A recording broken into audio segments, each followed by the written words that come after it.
Hello, everyone, and welcome to Grip Lock, Foundation Disc Golf's weekly podcast. I'm Hunter, and to start the show off, instead of being joined by Trevor, we're welcoming in Hannah McBeth for your first time on the podcast, right? Yeah, let's get it going. About time. All right, so we're going to be talking through some FPO stuff, a little preseason FPO action. And first off, have you seen my top 10 yet?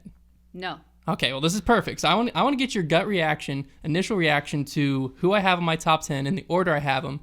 And then just kind of discuss why I put them there, because there might be a few you disagree with how low they are, or maybe how high some of them are as well. This is your too early top 10. This is my too early FPO top 10. Okay, I'm ready. So coming in 10th place, I have Missy Gannon. 9th place, Kristen Tatar. 8th place, Heather Young. 7th place, Sarah Hokum. 6th place, Valerie Mandujano. 5th place, Haley King. 4th place, Hannah Blomroos. Did I say that one right? Or is it Yes, Blomroos? it's Blomroos, Okay. yeah. 3rd place, Katrina Allen. 2nd place, Evelina Salonen. And 1st place, Paige Pierce. Paige Pierce, most likely to succeed. Yeah, I mean, that one, I feel like the top three I was pretty, I mean, I think some people were getting mad at me because I put Evelina over Katrina. Mm-hmm. But I'm pretty confident in that one. You have a lot of confidence in the young talent. Yes. Why? I don't know. They just look the most promising to me. They do look the most promising. Every year I feel like it's going to be their breakout year. Yeah. Year after year. Well, that's what I wanted to talk to you about. So there's a lot of stuff going on in FPO right now, and a lot of podcasts, they try to cover it, but unless you're really focusing on it, then you don't really know. So Christine Jennings and I have a podcast called The Party with Hannah and Christine on the Disc Golf Network. So those of you who are Disc Golf Network subscribers, make sure you go over there and you can listen to my podcast with Christine. Our recent episode, we did we didn't really want to get into thinking about 2021, sort of how you guys did, and make too early predictions. We sort of wanted to do something fun because 2020 was a drag. And sorry if you can hear me inhaling. I have asthma, so gang, all my asthma people out there. But yeah, so we did a segment on the podcast where we did the Disc Golf Pro Tour Class of 2020 superlatives. Paige Pierce was most likely to succeed. Katrina Allen was most athletic. Heather Young was I think, what was it? It was like FPO most liked, obviously. Yeah. Well, this sort of led into a conversation looking into the future. So that was sort of how we wrapped up 2020. You guys can go check it out. But shameless plug. But when we were talking about 2021, there is so much young talent moving around, but I think it's important that as fans, we understand what all is going on, not just them building out a bag and showing up to a tournament and practicing. There's so much more going on behind the scenes for these women, and I love all of it. And the same thing can be said for the MPO, but I don't really care about them as much. So besides you, Paul, love you. But anyways, yeah, so we got to talk about Haley King, obviously. Yes. She had the most popular finish last year. All eyes on Haley. She had interviews. All of a sudden, she's on podcast. Things that she had done before. But if she had a bad round, she could sort of fly under the radar. Mm-hmm. Not anymore. Haley has officially made it in the disc golf world by winning that Disc Golf Pro Tour Championship against Paige Pierce head-to-head. Absolutely. It's not like she ran away with it, but she still did it. She still closed it out and had what it takes. I think even in a more impressive fashion because it went into a playoff. Oh, yeah. It's one thing if she was up 8 strokes or 9 strokes in the final round, but to have to take Paige toe-to-toe into, what was it, a 3-hole playoff, 4-hole playoff? I think that's a harder win, personally. So it was more impressive to me. It was all very impressive. The other part is it was on ESPN, so that's always in the back of her mind, right? Yeah, for sure. She did surround herself with good people. She had her community to calm her down, and Haley's just not someone who gets emotionally shaken easily. It's difficult for her to show her emotions. It's just not her personality. Totally fine. Can't relate. But yeah. So with that being said, all eyes on her now. Mm-hmm. So she's got this pressure. She, has a new deal with Discraft. I believe she came out and said she's staying with them. No, there's no more hiding. So you could compare her to a Heather Young, where it's like Heather Young could come out and do really well at Ledgestone, almost take it down, and then do really badly the next weekend, and no one really bats an eyelash. Mm-hmm. Haley King comes out and plays poorly in Vegas or at the Disc Golf Pro Tour match play or whatever it's called. And everyone's going to notice. Yeah. That's a lot of pressure. Haley King also is going into this off season having a full open slate. She doesn't have to get a job, okay? She won $20,000 at the Disc Golf Pro Tour Championship. She doesn't have to work in the off season. She can actually dedicate her first off season to disc golf. Are we going to see fruits from that? Is she going to have more pressure on herself? You know, how is she spending her time? We all know disc golf is an individual sport. It takes a lot of responsibility. You don't do well unless you're doing the work, okay? There's no star teammate carrying you to the top, okay? It's not a team sport. But now she has this opportunity to go out and play and practice. What does she do with it? So I'm super interested to see, and I'm interested to just hear from her. I know she's trying to work on like being better in interviews. She's really shy, understandable. We have other pros that are like that too. Yeah, for sure. But I'm interested. I'm super excited to see how she does, given all of what I just said. Yeah, I think I actually put her 5th on my list because I think she's the most unproven in my head. Okay. I think if you look at her last season, like you said, it was kind of a little all over the place. There was sometimes she was finishing 11th, 12th, other times she's pushing for the lead. Mm-hmm. When it comes to skill-wise, I don't think there's really too many people better in the field, but it really just comes down to can she implement that skill and actually execute when the tournament time comes around. She still hasn't had a full season. Yeah. She came on tour in 2019 with Callie McMorrin. They toured around in a camper. She played 8 pro tours, took top 10 4 out of 8 times. Mm-hmm. Then that's just top 10. That's not, top 3, top 5. That was just between 5 and 10. Yeah. So just getting her feet wet, but still doing really well her first time out. Still hasn't hit. She hasn't been on tour for everything. Yeah. Now she's going out on tour for everything, of course, if COVID allows us and everything. And she doesn't know how her body's going to react. She doesn't know mentally how she's going to react, physically, like I just said. But it's crazy. Well, I think she's one of those players that when I'm looking at her, I think that she could be kind of pushing that top 3. I think Evelina Salonen, I think, is a little bit more proven in my head. She's kind of come out a few more times. The issue with Evelina and some of the European players is we haven't really seen any of them over here for a full year yet. Mm-hmm. We probably won't get to see that again this year, unfortunately. When we do, I think that is when FPO is going to get really exciting because I think there's going to be a lot more parity in that. Yeah. Personally, I think that Evelina, Katrina Allen, and Henna are my top 3 that could take down Paige Pierce week in and week out right now. Mm-hmm. I think Haley is one of those players that's breaking onto that scene where she can maybe this year, definitely by like next year, be pushing Paige and whoever else has emerged to that Paige level right now. But, I didn't want to rate her too high just because it's hard to know what she's going to be able to consistently put out this year. Yeah. It's definitely something exciting to watch, and I think it should make the FPO scene a little bit more exciting as the years go on because it's going to become less and less the Paige and Kat show and more who's going to win. It's kind of what we've seen in MPO with the emergence of Eagle, Calvin. It's no longer the Ricky and Paul show. I think it's a very similar thing we're seeing in FPO a few years later now. It's no longer the Kat and Paige show. The question to me is that really this year, or are we still a few years away from that? I still think it's good for FPO parity that we do have that dynasty player in Paige Pierce. I think every sport, whether it's like NBA, NFL, what have you, if you have a dynasty that everyone's trying to take down, it's good. Yeah. So I think Paige being so successful has done really good things for FPO, actually. I think people try to write it off and say, oh, well, Paige is 10, she's winning by 10. But you need that. Yeah. In 2015, that's when I got into pro disc golf and Paul was winning everything. And you can't tell me people weren't inspired and, motivated by that. No one's walking off the tour because he's winning everything. And if anything, they're staying on tour and just going to practice more. Yeah. So the other 2 that I want to talk about is the introduction of the Mandujano sisters to the Disc Golf Pro Tour. So I know we did a video with them at the beginning of the off season in November.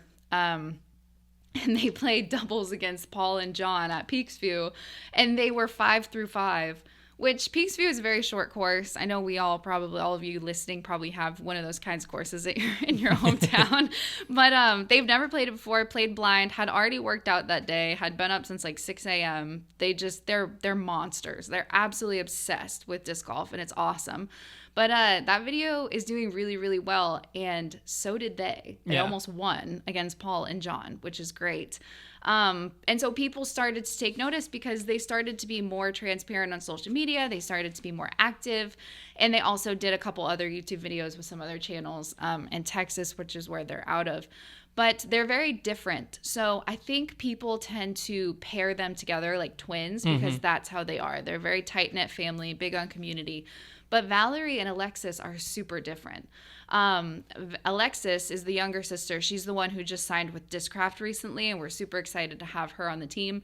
But she's kind of going into her first year on tour, and her sponsor is like, listen, just get it out and like just get it over with. You know, go out there, learn all of these new courses that you've never been to, see how it is staying away from home and away from your family if they don't travel with you. See how it is on your body, get used to your discs, just like go, like we support you, we see who you are as an athlete, we believe in you, go get it. That's a great place to be at. Yeah. But I know she's not going to get lazy because she's very self-motivated. And I'm a big Colin Cowherd fan, and he always says like the difference between great and legendary is obsession, and they're obsessed. Like, so I know she's going to put a lot of pressure on herself to do really well, but there's just, when you don't have someone reaching out to you being like, hey, you need to get your rating up, hey, and these messages that players do get from their managers and their sponsors and stuff, like that is so nice. Yeah, when there's you no can pressure.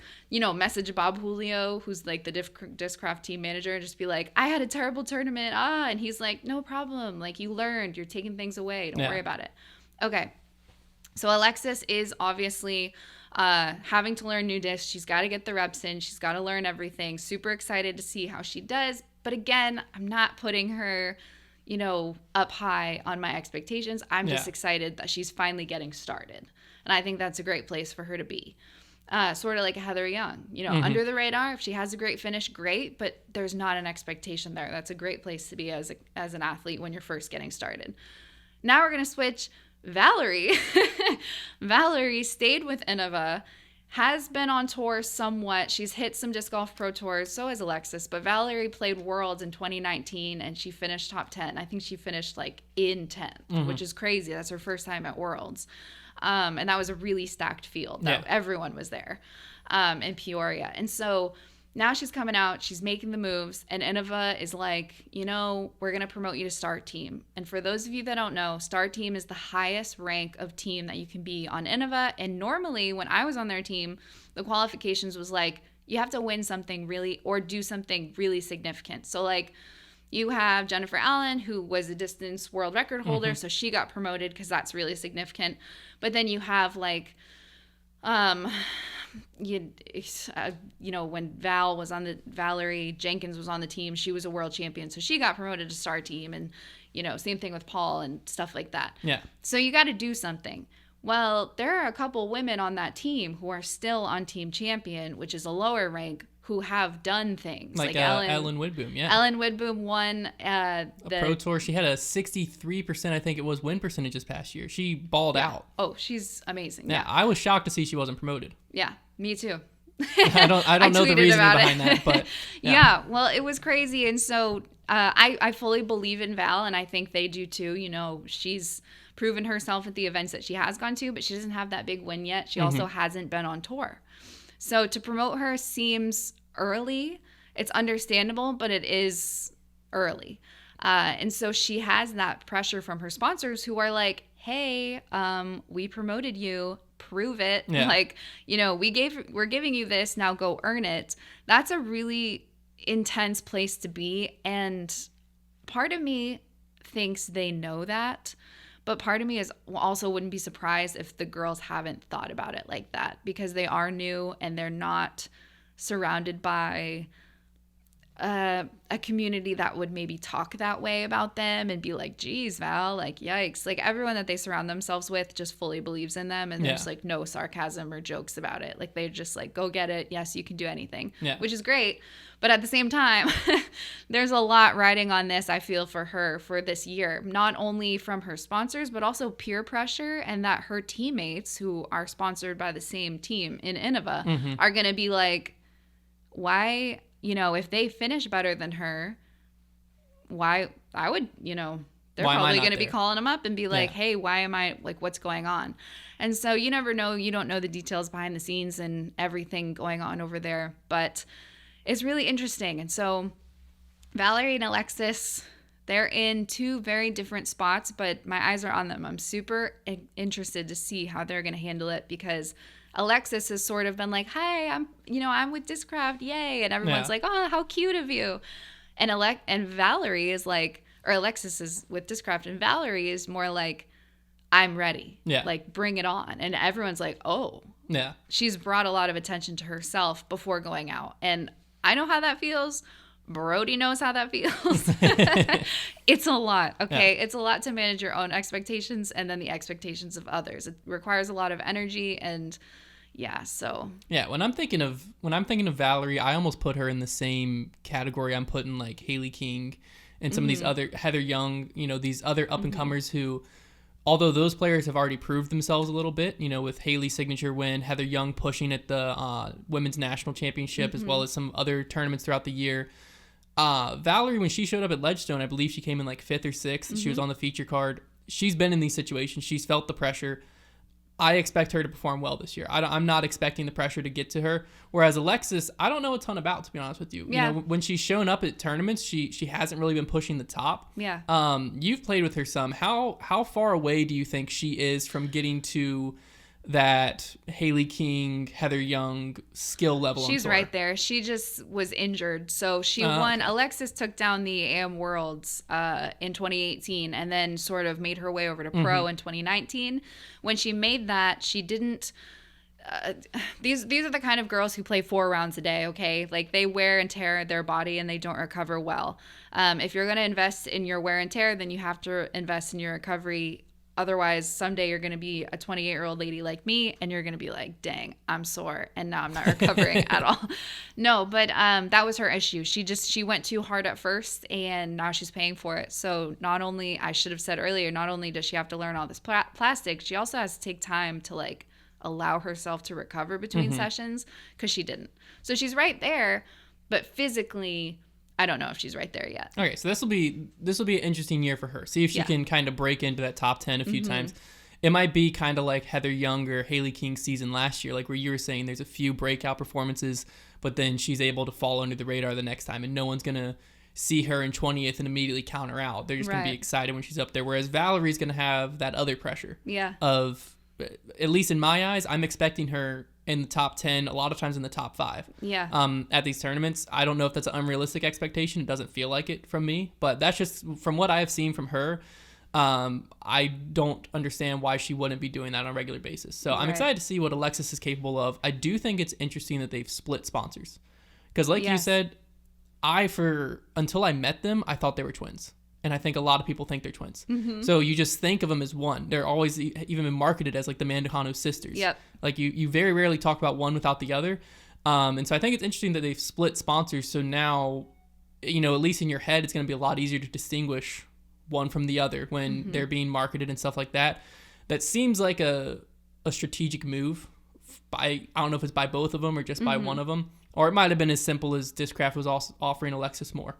I don't know if it's what the exact detail is, but I do think that's going to be something interesting to look at going into this season. And then there's also the women who are still on tour right now that get talked about, but they don't carry the energy as well as others. Like we have Kona Panis, Missy Gannons, and even Heather Young could kind of be in that because she's been on tour and she's been to all of these events. Yeah. But they're working too. Missy Gannon has been super quiet. Vanessa Van Dyken, these women who are like higher middle of the pack, like they're finishing in the top 10, but it's like 8th through 15th, which is still really good. But and so you have these women who are still putting in the work. And like I was saying, Missy Gannon's been super quiet this offseason. Vanessa Van Dyken's been pretty quiet. And when that's happening, it's because they're spending so much time on themselves that they don't feel the need to share it. So instead of investing in like, oh, hey, I'm working out right now, it's like, I just need to get my work done. Yeah, for sure. And speaking of kind of player development, one player that I've been interested in watching them develop, which seems kind of weird to follow, is Katrina Allen. Because you picture her at the top always. I think, I've said this to Trevor, and people think I'm crazy every time I say this. I still think that she is the best FPO thrower of the disc. Oh, yeah. I don't think that... Okay, good. Finally. Someone agrees Yeah. with me. Oh, Every time well, I say that, I mean, people think I'm crazy. You can just go to UDisc. Her fairway percentage at like almost every single tournament. I think she's the most talented FPO player. It seems to just be her putting. As the year went on last year, that seemed to start to change a little bit, but then we still saw flashbacks to previous Katrina Allen, for instance, at the Pro Tour Championship when she... Oh, yeah. When she had it, and then... that was so sad. You know, for lack of a better word, she choked it away. Yeah. That's a tough hole, too. Yeah. I'm going to say this. I played that tournament the week before. I played a tournament on that same hole. It's like, it looked really different on when I was watching it on, TV than versus. And just being able to say watching it on TV is awesome. But it looked really different when I was watching it. I'm like, that rock is significantly higher up than what they're showing. The camera always makes disc golf courses look a lot different. Sometimes it makes them look harder. Other times it makes them look a lot easier. Yeah, but I was surprised that she just kept going for it. Yeah. I was like, oh. Well, I think that represents her mentality. she didn't really care. I think she's one of the players that I think has a similar mentality that we've seen in Paul and Paige and Ricky of like, if I don't get first, I don't really care. Oh, like, I think you have to when you're at her level. Yeah, there's some players I think in disc golf, especially even on the MPO side, it's a little more evident where if they get second or third, they're happy. They're like, man, that was a good finish for me. And then there's a whole nother group of players that are, if they don't get first, they lost. Like, then, like, who cares that I cashed? Who cares whatever? I lost. And I think that Katrina Allen has that mindset. What are you expecting to see of her this year? Do you think that her putting is still going to be an issue, or do you think that she's going to be back to, the Katrina and Paige battles like we used to see? It's like hard because all I see right now is what she allows me to see on social media because I'm not in Arizona, so I can't, meet up with her, go practice or whatever. But I'm seeing her open up in different ways. She's a little bit more active on Twitter. She called me out on Twitter, which I was like, yay, you're on Twitter now, which I loved. And then, she's a lot more active on social media in general. And I think for a long time, Katrina, from what I saw, was very guarded and just focused on herself. I think in golf, you kind of need to be, because it's not a community sport. Even though you're going out into a community of people and you're playing, it's really all on you. And so I think there is that struggle where you're doing everything and you have to do it for yourself because you're the only person that you can talk to. Yeah. And like, does that make sense? Like on the course, there's like no one out there who you don't can have do teammates to come pick you up or bounce stuff off of in the middle of the round. Yes, exactly. Like maybe you have a caddy, but she doesn't have a caddy at every tournament. So I think when you see a player start to drift away from the public and sort of like close themselves in on their sport and their job, like we're seeing from Missy Gannon, and we've seen from Paige Pierce too. Like she's gone really quiet on social media in the past. It just is because they're obsessing over whatever it is. And I know Katrina Allen has always kind of struggled with putting, and that's sort of been her thing. Like, I don't know if you want to call it the yips, or you want to just say that she's just made bad choices, or she just needs to reassess her form, or she's being stubborn. I've heard everything. I've read everything. Yeah. She's the only person who can change it, right? And so if that's what she's doing, you can't, I don't know if that's what she's doing. I'm going to assume it is, but we've kind of seen this in Kona. Like, Kona struggled, and don't get me wrong, like, we've seen Kona come up from the bottom. And so Kona being able to see her struggle is like not me being rude. It's like her story. She's allowing you to see like her progress. Yeah. So when I use this example, I'm not like taking shots at her, but she used to be like, I finally figured out my putting. And then she'd do terribly at the next tournament. And it was really, really difficult for her fans because they're like, I thought you said you worked on that. Yeah, like, thought you figured why are it you? out. Yeah, and so for the longest time, she's like, I finally figured it out. No, I finally figured it out. No, I finally figured it out. No. Yeah. And so Katrina, that doesn't sound like her. Like, she's not going to let you see that. She wants you to see Katrina Allen. She doesn't want you to see Kat and like, how she is in her off time and, what she's doing. She's slowly starting to show us more, but she doesn't want you to see her flaws. Yeah. Which is totally fine. I'm, whatever. Social media can be used for whatever you want. But right now, I don't know. I'm assuming she's going to want to work on it. But again, I only see what she shows us. And right now, it is more than we've seen in the past, but I don't know what to expect from her. I know she's going to be On our podcast, we call her a fairway goddess because she literally will like 3-putt and then she'll just pure a beautiful line. Like, did you see that Disc Golf Pro Tour posted about her her shot at Maple Hill? She was the only woman to birdie this one hole.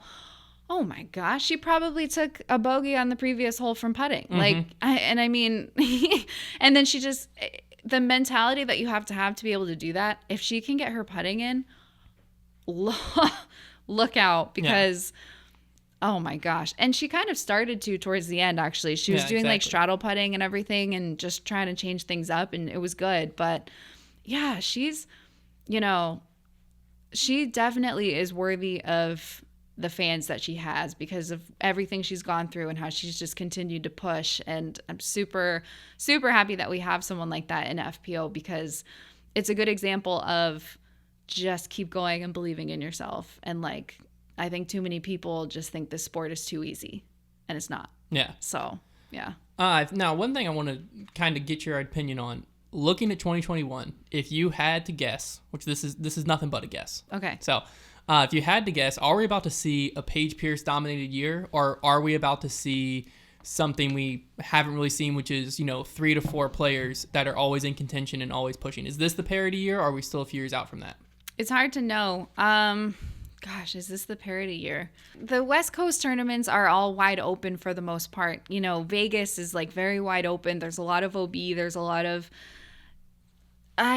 wind, and there's water carries, and there's all these different things. And so you have to be in control of your shots, but whoever can throw the farthest and be the most controlled wins. Mm-hmm. So if you get your Evelinas, your Kristen Tatars, Katrina, Paige, even Haley, these women can just close their eyes and rip. Jennifer Allen, there isn't a lot of tactical behavior on that course. There's not a lot of golf being played. Mm-hmm. Whereas when you switch over to the East Coast or the Midwest, there's more woods, ledgestone and all of these other things. Well, ledgestone for FPO has been that golf course, which is kind of the same thing. But the East Coast in Vermont and Maple Hill, and even in Tennessee, Kentucky at the Idlewild Open is highly wooded. And so I think first it depends on the course. So when you're making your picks for like Grip 6 picks or whatever, like think about the course.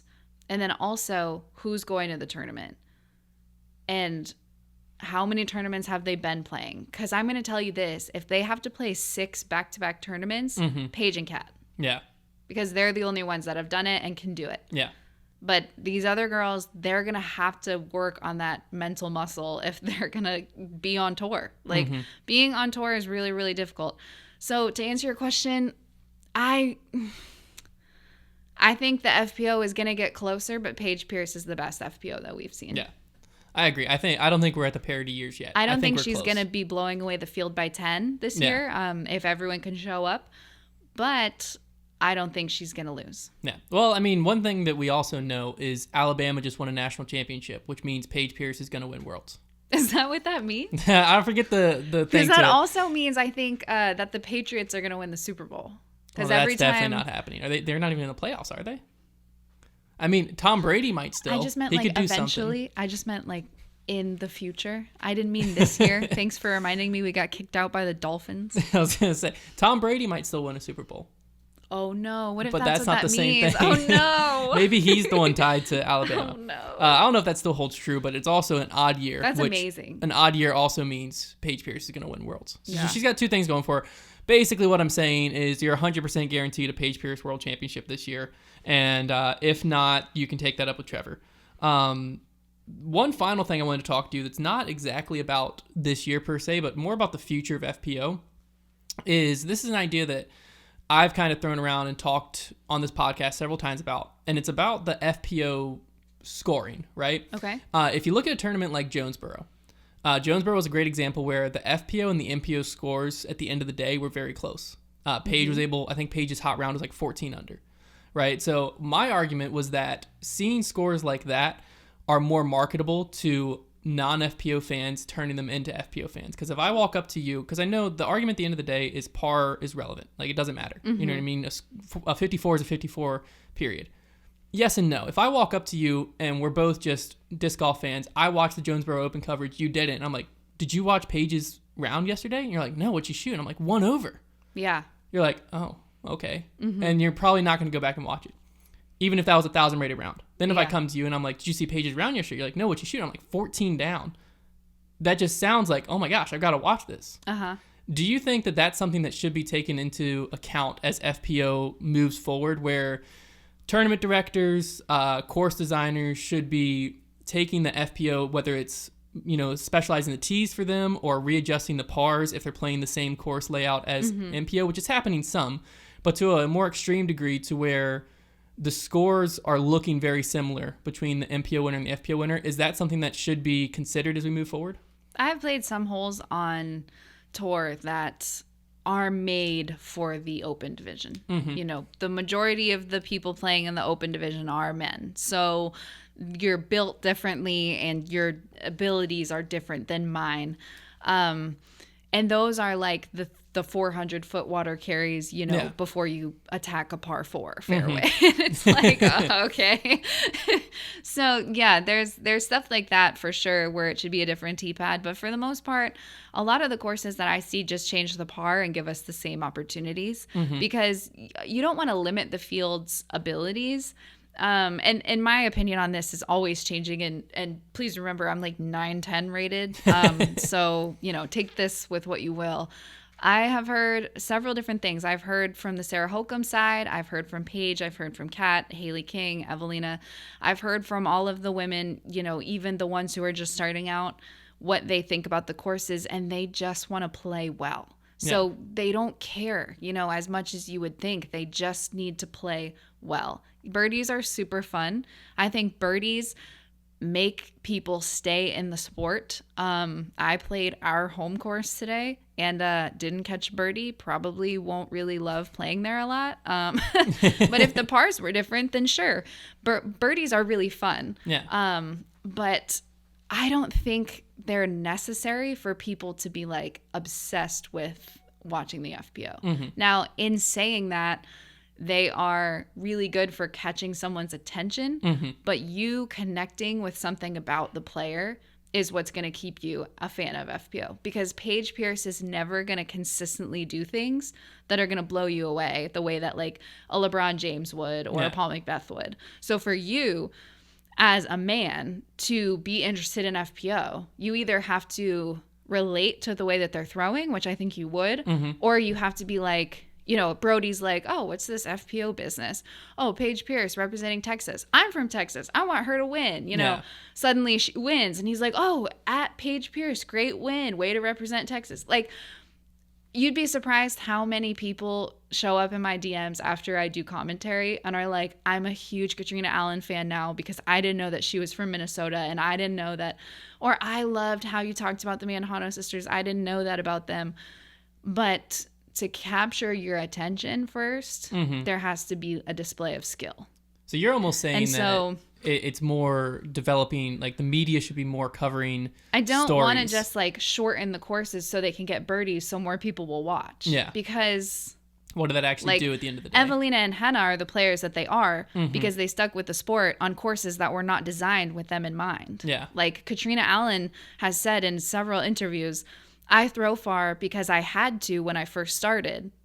Like, if you introduce a woman to the sport and a par 3 is 270 feet, and that's like one of the farthest, throws she has to make, even if she's an AM, it's like, well, is she ever going to learn to throw 500? No. So I think change the pars if you're really that stressed out about it. Like, as a TD, if you're watching and you're listening, if you're really that worried about it, change the par. Like, there's nothing wrong with the par 5. Yeah. And if you're like, oh, I don't think if the women are losing discs and they're complaining and they're giving you feedback, like, that's fine. Like, field it, feel it out. But also remember, I guess Paul always says this because he does course design a lot around this area now for like pro level courses. And he gets a lot of feedback that's like, that's too hard, that's too long, that's too hard. And he's like, well, it wasn't made with you in mind.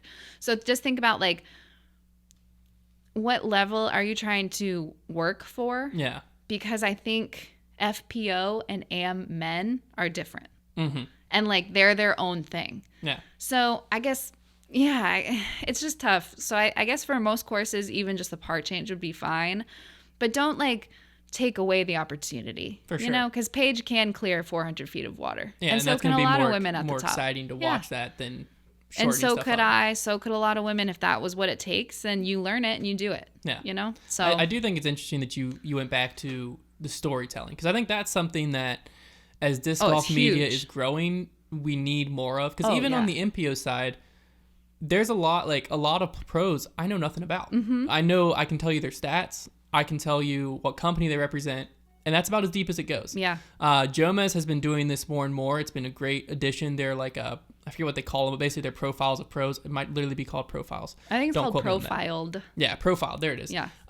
That's been great seeing. I think doing more and more of that, and the more that podcasts, Ulti World, all of this stuff can get the players' backgrounds and get the players' stories and what's going on in their life to the forefront. I do think that's a great point, because then you might connect with the Mandujano sisters and you're like, well, I've got to see how they're going to perform. Or yes, it happens all the time. It really does. And especially at women's nationals, because a lot of people this last year were just coming into the sport, and that was one of the really big hyped tournaments, right? And people were like, what's this pay-per-view business? And oh, well, I paid for it, I might as well.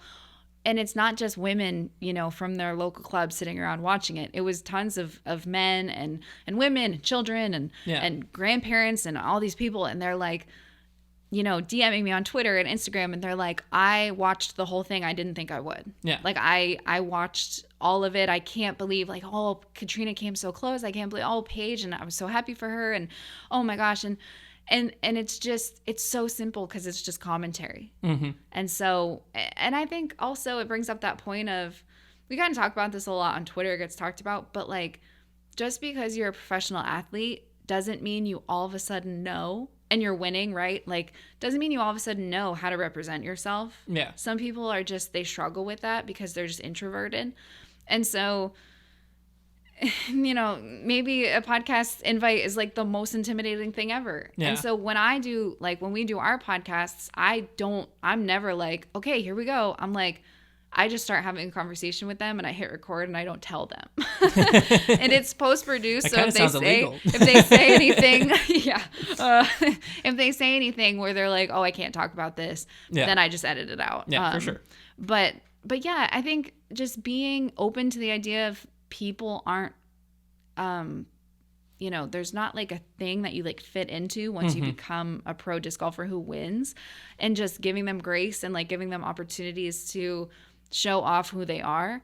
But it's difficult because there's like so many opportunities to like, you could message Terry Miller right now and be like, hey, can I, like you were just on Smashbox, and I could, message him and say, hey, can I come hang out in the after show or whatever? Yeah. Cause I'm not Smashbox TV main podcast quality. I only get the after show. So no, but it's really easy. It's all available, but that doesn't mean people are going to take all of the opportunities. And so I think by having more commentators, just instead of giving their reactions to what they're seeing and actually tell me as a viewer why this is significant, if more people started doing that, the fan bases for these pros would explode.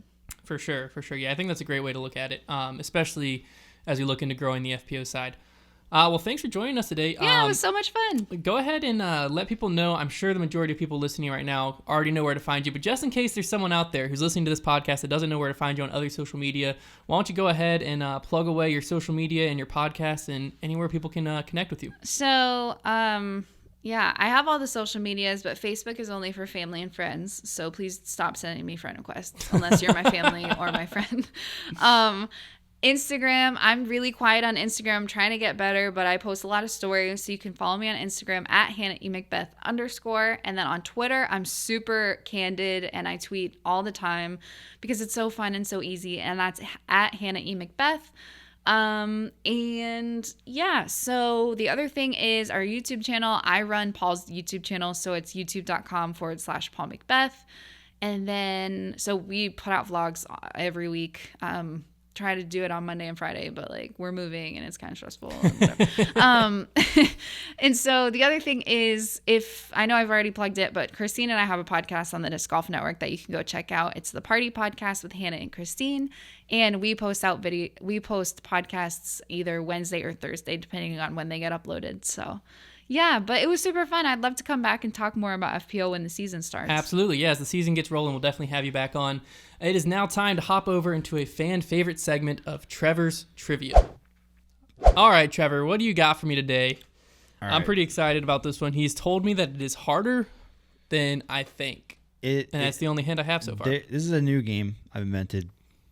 It's going to be the player path game. I've got 6 players, and you're going to have to feed me their order of who they were sponsored by. Oh, boy. Okay, so I've got 3 men's players and 3 female I can already tell you players. right now, I'm not going to be good at this game. But carry on. Actually, I might be.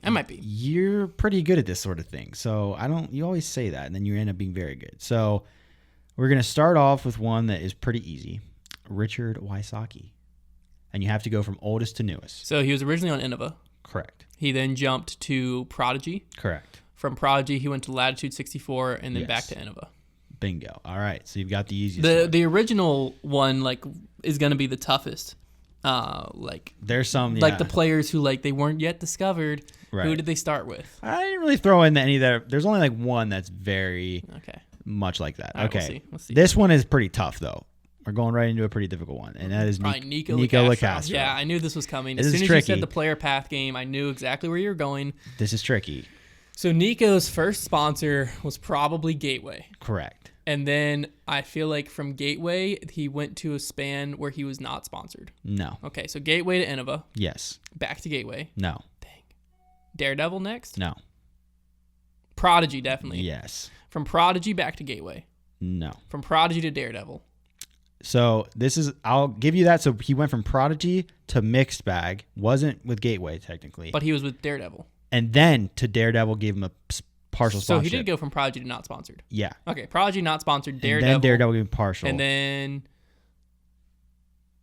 I think it was straight to West Side. Yeah. Yeah. West Side after Daredevil. So I got them all. Just had to jump mix around a a lot. bit. Yeah. No, I forgot that he was on Prodigy. Completely forgot. I remember it now because Part of that Golden State Warriors Prodigy team, and they just bought everybody. yeah. It's crazy. They had everybody. Yeah. All right. And the last male player we have is Dave Feldberg. He's been around for a long time. Yeah, that's what makes this one tough. I know he's with Innova. Is that where he started? He started with Discraft. No, I'm thinking EMAC. Innova. He started with Innova. It is Innova. He went Innova, Latitude 64, Infinite Disc. Yeah. Okay, that was easy. It was a pretty easy one. I just wanted you to overthink it. Yeah. And you did and said it. Discraft. I was thinking, for some reason, I was picturing EMAC. You know when EMAC used to wear that hat that was a Feldberg looking hat where it was flat 5-panel Yeah. train conductor hat? Yeah. I was picturing Feldberg, and then I blinked and I realized the person in my head is EMAC. Okay. All right. So one stumble on that one. All right. All right. Into This is the tough. female players now. We have Paige Pierce. So Paige's first sponsor was Discraft. Yes. From Discraft, she jumped to Prodigy. Yes. She stayed on Prodigy until she was with Dynamic Discs. Yes. And then has come back to Discraft. Correct. Very well done. Next we have Sarah Hokum. So Sarah Hokum was a Prodigy player at some point. But before Prodigy, there was no before, was there? Was she? No, she was never an Innova player. Was she? No. Discraft. Wow. Discraft first. Yeah. Discraft to Prodigy. Yeah. And then Prodigy to MVP. No. Prodigy to... Come on. Excuse me? Come on.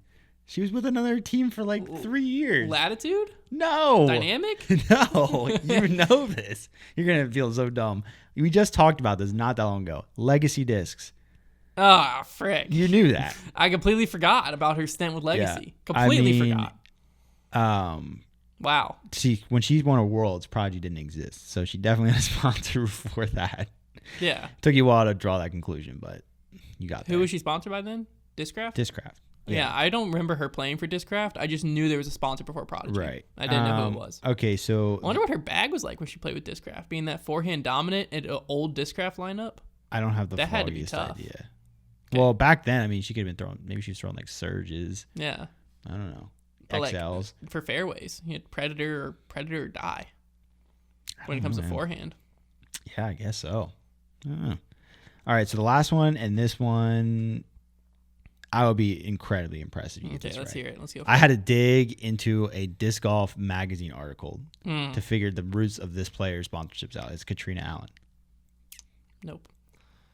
Prodigy's where it ends. Yeah. And it ends there hardcore. Like she's been there a long time is what I meant by that. Right. Before then, she was with Innova. Before then, she was with Discraft. She was, but there's another one. And before then... This is the one you're never getting. Before then, she was with Lightning Discs. No. She was with DGA. That was her first. I had to look up I couldn't find anything. And I had to look up there's an interview in an old disc golf magazine. And they literally asked her, like, when did you start getting sponsored? And she mentions that DGA was the first people to pick her up, and then Discraft. And I was like, I had never known. I never knew she was with Discraft. I didn't even When know I that. think Katrina Allen, I literally only think Prodigy. But I thought to myself, I thought her first sponsor couldn't be Prodigy because when Prodigy first jumped on the scene, the only players they signed seemingly were big names. I was like, so she already had a name for herself. Yeah. Also in that interview, she claims to, within the first week of learning to play disc golf, was throwing end zone to end zone. So, I mean, that's filthy. So that's remarkable. Yeah. Like, that's not easy. I mean, my first week of playing disc golf, I could barely clear my parents' backyard fence, which was like 200 feet. Yeah. And I was ripping crank SSs or whatever the heck I was throwing on massive Annie, and I couldn't do it. Couldn't even get, they were flexing out on me like nobody's business. I'm just trying to picture that. That's funny. I had 148 gram Blizzard Balls, probably. Katana, I think. Oh, Katana. Yeah. Nice. And it was the most stable disc I've ever thrown in my life. I would throw that thing on a roller angle and it would flex There's out. nothing like when you first get into disc golf and you just don't realize that like fade or weight like matter. And you're just like, give me the fastest disc and the lowest weights and let me crush. Yeah, let me Champion smash. Groove. That was mine. Flew like a Firebird. Yeah.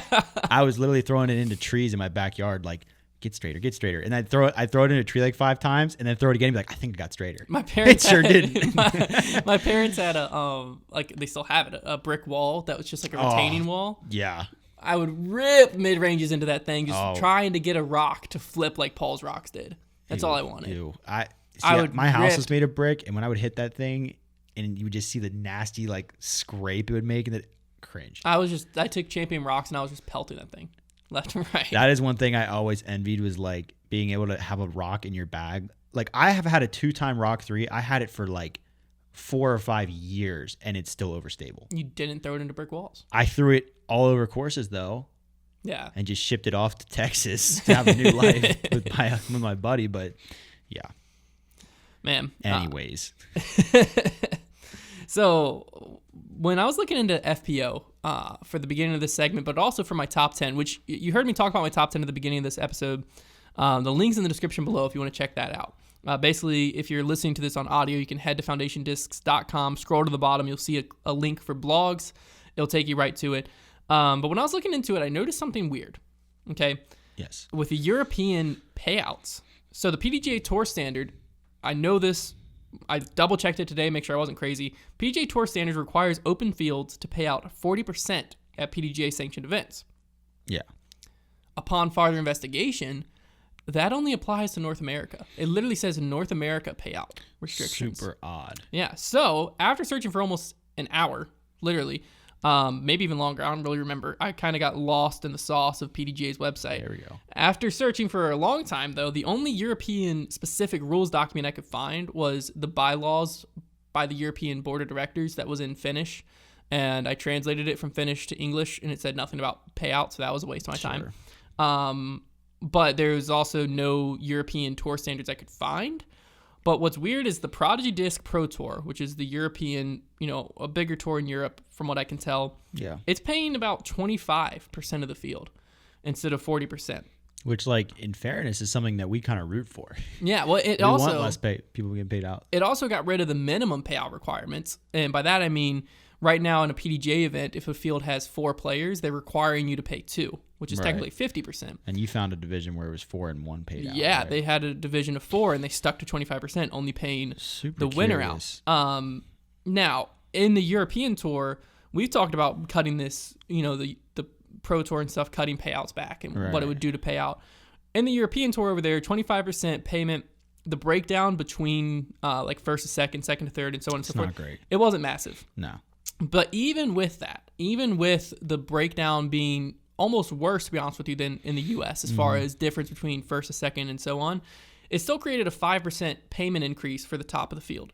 Yeah. What does that mean physically? It means $2,000 more for Eagle at Deglow. It means $3,000 more for Ricky at Ledgestone. And it means $1,500 more for Calvin at Memorial. Mm-hmm. And that's if they didn't change the brakes. Right. That's just keeping things the way they are, but we're only paying out less. 25% of the field. Yeah. So it raises a few questions that I think we can definitely talk on for a little bit. First thing first, why is there a different standard for European events? Well, when you first said that, I kind of was like, I was trying to think of like the language they use and the verbiage with like North America, but I'm thinking, so if you're the PDGA and you're making that rule about the payout, the only reason you write North America specifically is if there has to be a good reason for that. You wouldn't just like include North America in like your verbiage for like when you're writing that rule out about payouts, something so like applicable to every tournament. Yeah. So there must be a reason. There must be like either some kind of law within the U.S. It can't be within the U.S. No. Probably outside of the U.S. Because, I mean, you can look at golf tournaments and know it's not within right. the U.S. So like, it doesn't mean there's something to do with like outside the U.S. There's a law where like you're not allowed to do that. Like who is regulating tournaments other than the regulating body I'm not themselves? saying disc golf tournaments, but like even just payouts for like people winning competitions. Like I don't even know, but there's got to be something there, right? Or like, why are you writing North America, and why just North America though? We should look up the Japan Open payouts, and I wonder if because the PDGA had a bigger hand in that. Well, the Japan Open was a major at that point. That's what I'm saying. It? They have a big hand in that. I'm pulling it up. That's not that wouldn't surprise me if that's still paid out 40% because the PDGA is directly running that. Whereas these European tours, it may literally just be a case where the Finnish tour started doing their own thing, and the PDGA was like, this actually may have been what happened. They might have just been like, we don't really care what goes on like with the payouts over there, but we're going to change the language in our rules so that people can't call us on it. That doesn't make any sense though. Why would they not care? Why do they care? Why would they care in because the US it doesn't affect like any of their national tour or anything. It's not like a super big concern. Also, the purses aren't huge either. Well, I would say that that is true. The purses are not huge. There's not a lot at stake. But it just doesn't make sense. I don't think there's any way that it makes sense to me. I'm looking at it in one of two scenarios, right? I'm looking at it as either this is a look at the future of the PDGA or this is a look at the past of the PDGA. And what I mean by that. So the future side, when you hear players go over to Europe for the European Open and for other tournaments, they talk about how much more serious the sport is taken over there. Right. How they're treated like celebrities. You know, I think Paul's literally been picked up by the airport with a car with his face on the side. Like it was like almost wrapped or like had magnets on it. And, you know, they had signings set up left and right. And when people saw them, they freaked out. You look at the European Open, that 18th green, it's always wrapping people. It's treated a little bit more professional over there. So from that standpoint, is this a look at the future? Or is this a look at the past? Because when it comes to tournaments, it's nowhere near as developed over there. If you look at the U.S. currently, sanctioned events, I believe there was close to 900 sanctioned events currently in the U.S. right now. And if you look at Europe, it was 40, and I believe it was like 46 if you included China and Australia. Yeah. So is it more of a case of like, it's already going on, there's only 40 events, you know, the European board agrees with what's going on over there, the U.S. board disagrees, but what's the real battle? It's 40 events. Well, that's what I'm saying. They might have just like seen that that's what's happening. Or if we go back in history, I don't know this answer. I don't even know if I can look this up actually. If we go back in history, I wonder if the payment structure requiring 40% is a newer thing in the U.S. Right, and it's like that rules implemented. Yeah, like I wonder if that's a thing of once there's more and more events. What year was the Japan Open, by the way? 2015? 2014? No, it couldn't have been 2015 because Paul didn't win the Japan Open. So was it 2014? I don't know. I searched Japan Open and it brought up every tournament that said Open that happened to be in Japan, and there's a lot of them. Okay, 2014 Japan Open. Yeah. It wasn't major.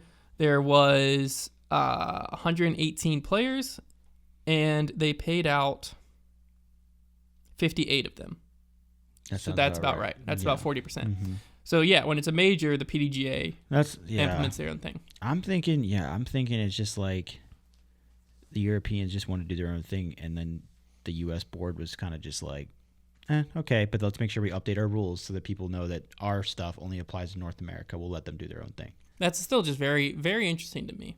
It is curious, but like you were mentioning, like there's not enough events going on over there for it to be a huge impact on anything. Like nobody's paying attention to that. That's something that we kind of found because we look into that sort of thing sometimes with the pay scales, but like nobody's thinking about it as a really big deal. But you also don't hear players over there complaining about it. Right. Well, it's because the purses aren't as big. Yeah. And now, if there was, I guarantee you, if you have, I mean, it won't happen at the European Open or even the PCS Open probably because I feel like the PDGA cares more about those, especially when like the PCS Open, like Eagle's going to be there. Yeah. But like if there was a European, like a Finnish Open or something like that over there, and they had like a $50,000 purse, or let's say like $100,000 purse, and they were paying out 25%, then people might be like, oh my gosh, like look at that. I think it would draw raise attention from the U.S. That's what I'm saying. I'm saying European players, I don't think would care. No, they're not going to care. I'm saying the U.S. might be like, oh, whoa. Yeah, we did notice too. I was looking at some of the payouts. So the Prodigy Pro Tour, I forget what event specifically this event was, but the total purse was a little bit over $8,000. And when it was an only pro event, when you divided that by the amount of players, it was $62 a player. So there's one of two scenarios. Either they're charging players like nothing to get into these events, and then they had added cash, like $30 to get in, and then have $4,000 added cash. Or the players are paying $60 to get into this event, and there's no added cash. I don't know which scenario it is. Regardless, when it comes to the payout of these events, the winners were taking home on the MPO field. Winners were taking home like $600 to $800, and the FPO field was taking home like $200 to $300. I feel like European events have always had really good sponsors. Like they've always done really well with that. Like didn't they have like Ford? Well, I mean, this is Prodigy's in the title, so you would assume they put up some type of money to be there. Like I feel like there's gonna be some added cash involved. So then why? So then they're really only charging players $30 to play in what they're calling a Prodigy Pro Tour? I don't know what's going on over there. Yeah, I don't know. There was a lot of stuff that I could not find details on. And this is not the Euro Tour. The Euro Tour is something I couldn't tell if it was new in 2021. I don't think it is, but it's kind of rebranded in 2021. It seems to kind of be like a more attention is going to be on the European Tour. There's going to be coverage of it. I would love to see a really good European Tour.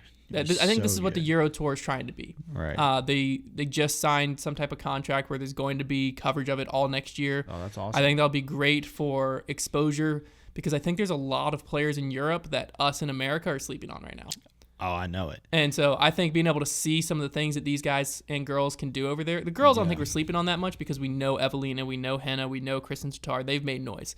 The MPO I feel like we're sleeping on. Yeah, no, there's some, I think Ulti World's done some articles, or maybe it was Disc Golf Magazine. I think it was Ulti World, about like, young and promising, like top 20 type articles, and like a lot of them are just these young like German and Finnish guys that I've never even heard of, and they're gross. Like they're so good. Yeah, it's definitely an interesting development. Exciting to see more coverage over there. But back to the payout, just the cut from 40% to 25%. Is that cut alone good or bad for the sport? And why do you think? Whichever way you think. I mean, we've always argued for the less players getting paid out because we're trying to discourage guys that are just like, maybe barely making payout. Just we're trying to, make the Pro Tour the best product we can have. They've even tried doing that by doing rating minimums and gotten shut down before, but it's coming. It's going to happen. There's going to probably be qualification for the Pro Tour soon. It's going to happen. Yeah, there's no way around that. Right. But like that's the reason why we argue for this. Number one, we want to see the best players in the world make good money when they win. Right? We want to see big checks handed out to winners. Yeah, because that's going to be more and more motivation for you to. Right. I don't now. This might sound crazy because I know other sports are the same way. I just hate the idea that it's blatantly obvious in disc golf that the majority of players are making their living off the course. Right. And to where if you're a top 10 player, your performance doesn't really matter that much. You need to be good enough to stay relevant. But other than that, as long as your signature discs are selling, you're able to do some commentary stuff like that, you're making your living. You're happy. So when you look at a Simon, an Eagle, Rick, whatever, if you don't care about winning just for the sake of winning, that $3,000 you just got that doesn't really make a big of a difference because you're getting, you might be getting 10 grand that month from your outside sponsorship. You might even get more than that month from your outside sponsorship, all this other stuff. So what's the difference between, as long as you're finishing up there, why does it matter? Yeah. Whereas when that number starts getting more and more up there, where it's like, okay, well, now that's 10 grand. Yeah. Now we're talking. I think it's going to happen. And I mean, it's one of those things. It's another one of those things that the Pro Tour probably, it wouldn't surprise me if the Pro Tour wants to do it. And it's probably another one of those things that makes them wonder, like, should we still be with the PDGA if they're going to force this upon us? Like, I wonder if the PDGA doesn't get flexible in the coming years with what the Pro Tour wants to do, if they'll just be like, we're out of here. Yeah, because that's my thing is, for a normal tournament, like if I was going to go run a B tier tomorrow, or not even a B tier, I was going to just go run a tournament and I didn't sanction it. Right. I have no governing body at all. Mm-hmm. The Pro Tour still has a governing body that can still enforce stuff, still do fines, still make sure players adhere to a standard. It's the Pro Tour standard, and they enforce PDGA rules. Right. They still have that. When I think about this, I think that this restriction is great, the 25%, not restriction. This cut is great to fit 40% to 25%. I think that's great for the Pro Tour or even for Pro Tour National Tour majors. I do not think this should change at all looking at A tiers and lower because A tiers and lower, a lot of events are going to almost require that draw to draw in local pros and casual players of like, hey, if I come in 4th out of 10th at this tournament, I'm going to get paid instead of I got to come in top 2 and Chris Dickerson and Zach Melton just showed up at my local C tier. I'm screwed. Local events are more about, your decision making is a lot more about, hey, can I go have a good time and have a chance to make my money back? Yeah, it's not about let me go win this prestigious event. Yeah, on the Pro Tour, however, I think it's a different thing. On the Pro Tour is supposed to be the best of the best competing. Right. So yes, if this change were to happen, finishing 30th might get you $0 instead of $500, and this is actual math. Finishing 30th now gets you 0 instead of 500, but finishing 25th means you get 1,200 instead of 600 if they stuck to the same breakdown that we're seeing on the European tour. So just bump yourself up a few spots and make even more. So now it's like, I sacrificed $500 this tournament, but now I'll make all of that and $600 more if I finish 5 spots higher next tournament. Mm-hmm. You just made $100 more because you're able to go 30th, 25th than if you went 30th in those 2 events. Yeah. That's just something to look at is like, I think in the long run, it might make it less attractive to a random player to come play the Pro Tour, but that's what you want because we're calling this the Pro Tour. This, if it's anyone can come play, it shouldn't be the Pro Tour. Yeah. Exactly. We need to rebrand it. Then it should just be the Open Tour because it's open. This isn't the Open Tour. This is the Disc Golf Pro Tour. And, I think that we are 1 or 2 decisions away from being at the tour card level, the qualification process level. And I think once we get there, that is a great thing for the sport, especially just for viewership, for being taken seriously, for outside sponsors.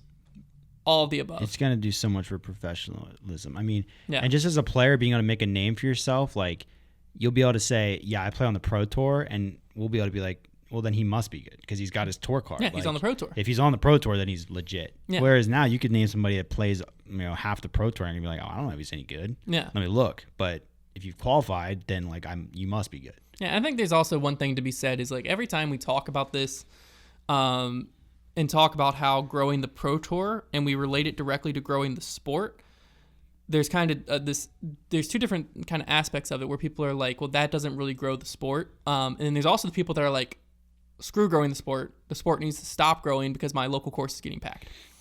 Yeah. So when I think of it like this, right? I think that the more the top level grows, the more marketable it becomes, and the more marketable it becomes, the more the bottom level grows. The bottom level also grows. That should not overlook all of the work going into courses, all the local course designers, all of that. But when you have something to show that's like, look, like Nike's investing in the Pro Tour, like you're going to want a pro level course at your Kalamazoo Park, whatever it is. That's a much easier pitch to make than, hey, Ricky just won $3,000 at the biggest tournament. Yeah. Like we want to have one of those tournaments here. Okay, well, I'd rather put in a BMX park.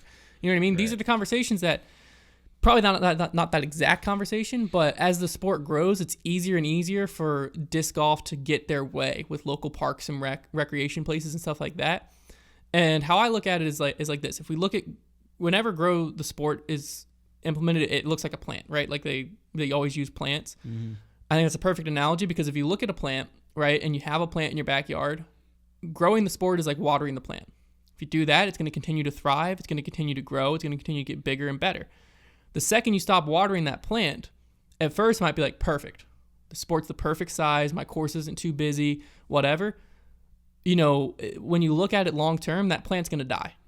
Mm-hmm. So if we stop paying attention to growing the sport, we stop focusing on things that are going to get us to these next levels, we're going to just basically not only squash out the growth, but also squash out the insurgence of new players, which then means that as players continue to play and slowly get out of the sport and stuff like that, there's going to be coming a time where more players are getting out of the sport than are getting into the sport, and it's going to get harder and harder to keep courses in the ground. It's going to get harder and harder to get new courses in the ground, and our sport is literally going to die. Yeah. So to me, there's two options. We grow the sport, and we look for ways to continue to grow the Pro Tour and grow the low levels of the sport, or we kill the sport. And I don't see any way in between. No, I mean, if you're talking about stopping the growth of the sport because your course is getting too crowded, like, it's just selfish. Yeah. Like, when the sport grows, more courses go in. Yeah. You know, like, it's just ridiculous. If you're really passionate about disc golf, then you should be passionate about more people learning about disc golf and playing disc golf, and like, that's just the bottom line. Like, you can't really defend the other side of that opinion. And like, hey, if you're just being like, yeah, no, I am being selfish, then like, then you valid. do you, but Yeah. but like, that's just how it is. Yeah, and I mean, I think that our area is a great example of this, of like the local community is super investing into disc golf. And courses are just popping up and courses everywhere. and good courses are popping up. Yeah. You know, when we go and I talk to Parks and Rec department, you know, if you go back a few years, people were saying how hard some of these Parks and Rec departments were to work with. Mm-hmm. You know, there was so much red tape to jump through. It was really hard to get events here and there. And now they love disc golf. The Parks and Rec departments are asking us, how can we set up events? How can we make it easy for you to run events? Because they see this is one of the best investment we can make to get people to our parks. Right. When tournaments are filling left and right, and they're like, yeah, we could have a basketball event and have 40 people, or we could have a disc golf event that's spread out, doesn't have to shut down the park, and there's 72 people using it. What's going to look better? Right. You know what I mean? And the more the sport grows, I think the better our reputation looks to these Parks and Rec departments, and the easier it is to sell that. I will never have not and will not understand the other side of that argument. Yeah. I mean, right now, within an hour, we can drive to how many courses? 8 or 9. 8 or 9. Maybe even more. Right. Like, and it's just growing. That includes like 3 championship level courses, soon to be 4 or 5. Yeah. I mean, and that's just our area. You know, other areas are exploding the exact same way. We were just in Texas. It's even crazier. Yeah, that's what I'm saying. It's a great thing happening. Yeah. And plenty of room for disc golf courses. Yeah. And so I think that, you know, the whole slow the growth or stop the growth of the sport is ridiculous. I don't understand it. I never will. I think we just have to continue to move forward and look for ways to grow the Pro Tour and also grow the sport. We got to make some grow the sport merch. Everyone does that, right? No, we're gonna make it. We're gonna make the best one. We should make some slow the sport merch, satire. Just satire. Just completely own the joke. Yeah. Copyright it so nobody can use it anymore. That's actually pretty funny. Huh. All right, it's time for the final segment of the show, which is Make That Call. Give me a scenario. I'm today? paying you another scenario. Yes. Yeah, you love when this happens. Yes. So, you're at the Battle for Bedford. Yikes. Yeah, you're on the feature card. You're killing it. You're 4 down through 5. No, 4 down through 4. Sorry, you murdered the first 4 holes. That's not relevant to the story at all. I'm just thinking, wow, You're smoking. Wow. You step up to the whole tee of hole 5. Okay, for those of you listening at home that don't know what hole 5 is, it is a beautiful par 4. You got to hit a tight gap from the long tee, tight gap, OB Creek on the right, slowly moves to the right, and then you're approaching an island green. Okay. One of the hardest islands to hit ever. Yeah. So Trevor steps up on the tee. Your first shot is horrendous, but it lands in the fairway. Right, you hit super early tree, you hit early right, kicked left, hit off 2 trees on the left side, drops you back in the fairway. You're about 60 feet in front of the tee, but you're wide open in the middle of the fairway. Left side of the creek still. Yeah, you're in the fairway. You're in the middle of the fairway. Okay. Your shot just was horrible to get you there. Okay. That's irrelevant. This next shot's important. Okay. You're feeling good because you're 4 down right now. Right. So you're like, I'm going for this island. Heck yeah. Yeah, so you pull out what's a flippy fairway in your bag? For A stalker? You pull out your flippy stalker. Yeah. You're like, here we go. Boom. You nailed the line. It looks perfect. Then the crowd, because it's a packed crowd, the crowd's like, oh. You don't know what that means. Rats. You walk up there, and your disc has hit the ground, slid onto the bridge, and is now perfectly in the middle of the creek, but on the bridge. Oh gosh. Are you inbounds or out of bounds? Okay, so and this island is weird because did we okay? This one we played like an island. Yeah. I was thinking the other one we played. There was one that we played like a peninsula. Correct. Now this is an island. This one we played as an island. You had to make the island, or else you went to. Was there a drop zone? Yes, there was a drop zone. If you just missed the island, you went to the drop zone. Yes. That's how it was. Right. Okay. If you miss, or is that if you missed short, you went like you took it like if you went through short into the creek, you just like took it from the other side, right? Like you were playing. No, the drop zone was on this side of the creek. You didn't get to play from the island until you were on the island. I thought the drop zone was in the back, like behind. Oh no, you had two options. You could go drop zone or where you crossed in. Okay. All right. Now I'm just setting that straight first. Yeah. It doesn't matter. Nothing to do with any of this. You're on the bridge. Just trying to remind myself. Are Okay. you inbounds or are you out of bounds? So the question is that bridge part of the island or not? And the answer is obviously no. Out of bounds because the island is probably painted in front of that bridge. Yeah. So in this scenario, you're correct. Yeah. Yeah. It was a little bit of a trick question because so in this scenario, since it's an island green, that bridge is open. If it wasn't an island, you'd be in. Not always, but most of the time, yes. So Yeah. basically how the PGA says is each playing surface is treated independently. The bridge is inbounds unless the TD has declared it OB, regardless of whether the playing surface is above or below.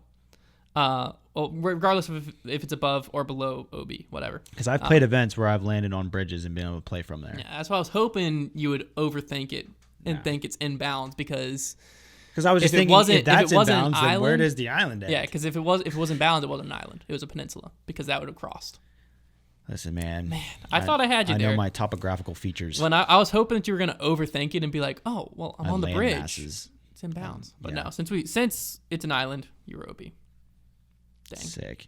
Which also means you did not get up and down. Yeah, I was going to say. Your perfect streak ended. Didn't get up and down. All right, that's going to wrap it up for this week, guys. Hopefully you have enjoyed listening to the show. Do not forget, if you're a junior, your kid is a junior, or your best friend's kid is a junior, check out our junior grant. Applications are open through February 12th, about a month from right now. We'll be announcing 6 winners on March 12th. If you haven't already applied, you can check out more information on that over at foundationdiscs.com. Scroll to the bottom. There is a link there, junior grant.